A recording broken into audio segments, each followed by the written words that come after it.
Welcome back guys, in this video I'll be updating my FSR frame generation guide for Dragon's Dogma 2. We'll be testing the game on my Rog Ally that has an AMD based GPU Radeon 780M. This device is running on Windows 11. This is the update log for the game's last update that was released on 29th January. With this update we are not required to install RE framework to get DLSS enabler mod working in this game. Using DLSS enabler I'll be enabling FSR frame generation. We'll combine it with XeSS version 2 Optiscaler. This game uses RE engine, notorious for its poor performance in open world games. I hope Capcom won't abandon Dogma 2 considering how well Monster Hunter Wilds is doing. Rog Ally also supports AFMF version 2.1. It's a driver level implementation of frame generation. So first I'll test the game with AFMF.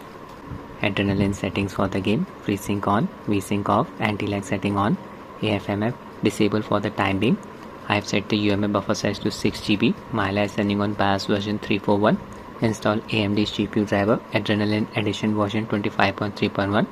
Using a 30 watts manual profile, all three power values are at 30 watts. 720p resolution CPU boost disable. Connected my 8-bit to Ultimate 2C controller to Ally via 2.4 GHz wireless mode. Launch the game. In-game settings, I'll set everything to low. This game is very heavy on the processor. FPS unlocked. FSR 3 upscaler enable using its quality preset 720p resolution display mode portal-less window. Ray tracing off, of course. Screen space reflection disable. Mesh quality minimum. Texture filtering and quality set to low. Shadow cast setting enable. Rest of the effects disable. Motion quality set to low. That's it. I'll straight away load the Vernworth city area.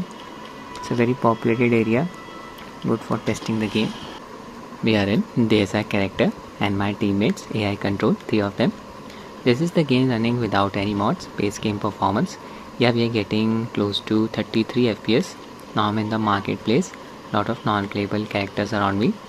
Still FPS is close to 30. That's really good to see. Not hitting the GPU bottleneck. 86% GPU load. So the game's performance is limited by the single core CPU performance, but I'm not impressed with the image quality. It's looking a bit soft, and look at the texture shimmering on the rooftop. I tested this game on my Windows PC that has an RTX GPU. DLSS upscaler's quality presets got flipped. DLSS quality mode got replaced with DLSS balance mode and vice versa. Okay, here GPU load is close to 89%. I'll just change the upscaler's preset to balance. Graphics balance. Back to the game. No change in GPU utilization. Wow, image quality is still looking very bad. I don't think FSR upscaler's presets got flipped. Can't tolerate the texture shimmer. I'll just leave this place. There's the exit, or rather I should say entrance to Vernworth. Few hiccups here. We activated the checkpoint that caused the hiccup. What was that? 24 FPS here, hitting the GPU bottleneck. I'll just enable AFMF to open Adrenalin. Press Alt and R keys together. There it is. And just enable AFMF 2.1 from here. Status active. Search mode set to high. Prevents frame generation smoothing effect from getting disabled during fast visual motion. Performance mode set to quality. VSync off. Back to the game. The FPS increased to around 55. Not bad. Input delay is not a problem. Frame generation lag value 22 milliseconds. Animation can look a bit choppy sometimes. I'll go back to Vernworth. 50 to 60 FPS in the open world as expected. Base FPS in the open world was close to 25. Back to the city. So not the ideal experience on Rog Ally, but game does seem to be playable. HUD elements are not flickering. but I'm not impressed with the image quality of FSR upscaler. Yeah, I'm observing some ghosting around the character model. See, this is caused by AFMF. Observe the character's helmet. Yeah, some artifacts are present. Okay, so now I'll install DLSS enabler mod to enable FSR frame generation.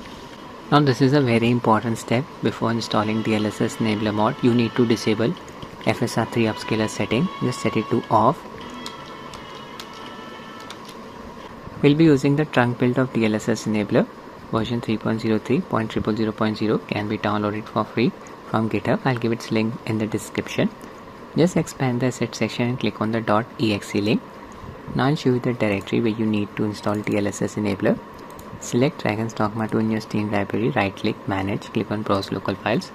This is the games directory, copy it from here. Now we need to run DLSS enabler setup file. There it is. Double click. I accept. Next, paste the games directory here. Next, check this option, install as a dbg help.dll file. Check this option, enable support for AMD and Intel GPUs. Check this option, install Optiscaler 0.6. I won't be using Optiscaler FSR frame generation. We'll be using Nukem 9's DLSS due to FSR 3 mod.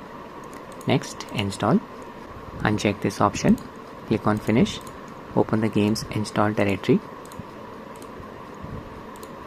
Anti-lag 2's implementation in DLSS enabler was causing the game to stutter a lot with mod FSR frame generation enabled. So I'll be disabling anti-lag 2. Show you how to do it. Just open fake nvapi.ini file. You need to set force_reflex to 1. By default it's set to 0. This enables anti-lag 2 which causes the game to stutter. I disabled it. Click on file, click on save, close. Now open nvngx.ini file. From here just set generator to FSR 31. By default it's set to auto. Set reflex to off. Scroll down until you find DX12 upscaler. There it is. Just set it to XeSS. Click on file, click on save, close. This is the version of XeSS DLSS enabler comes with 2.0.0.21. We are ready to run the game. I'll show you Adrenalin settings. FreeSync on, AFMF disable, VSync on, anti-lag enable. That's it. In-game settings, same settings as before. DLSS super resolution setting enable. Set it to quality. Frame generation disable for the time being. Reflex off. It's not going to work.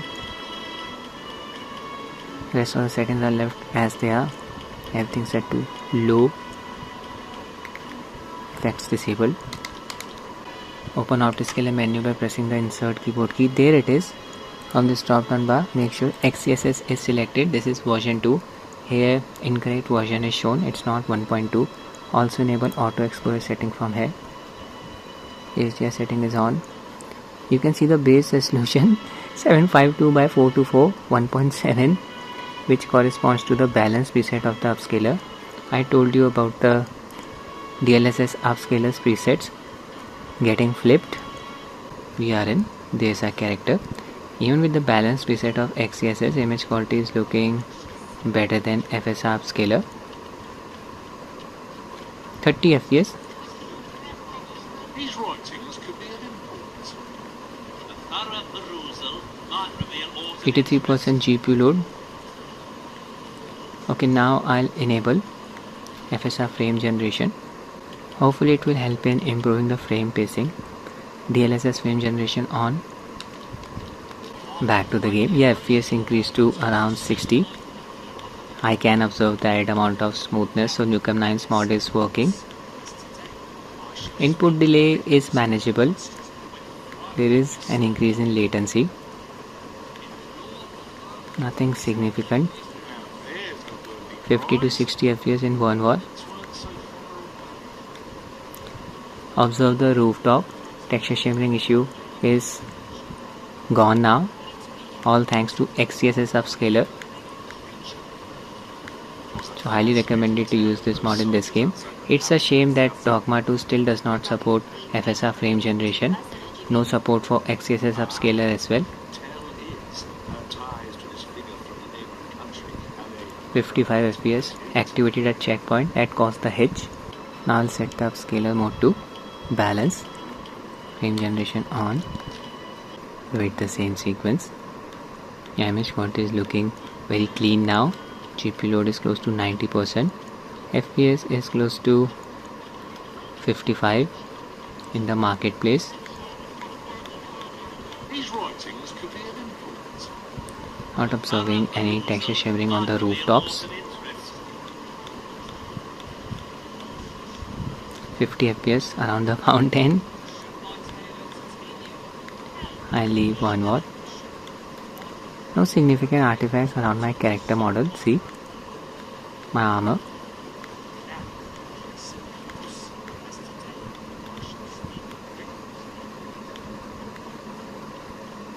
Entrance area is very heavy. They can be most convenient. Checkpoint will get activated. May cause a stutter here. Now we're in the open world. Hitting the GPU bottleneck. Sprinting. 48 to 52 FPS.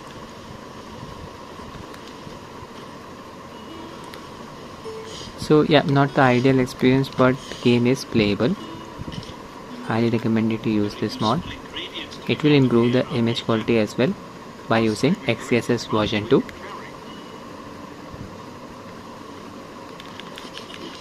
Game's HUD elements are not flickering. Can observe a screen tearing like effect around the left and right edges of the display when I move the camera in complete circles. Shouldn't be observable when you move the camera at a normal speed like this. So that's it with the video guys. I hope you find it useful. Thanks for watching and have a nice day.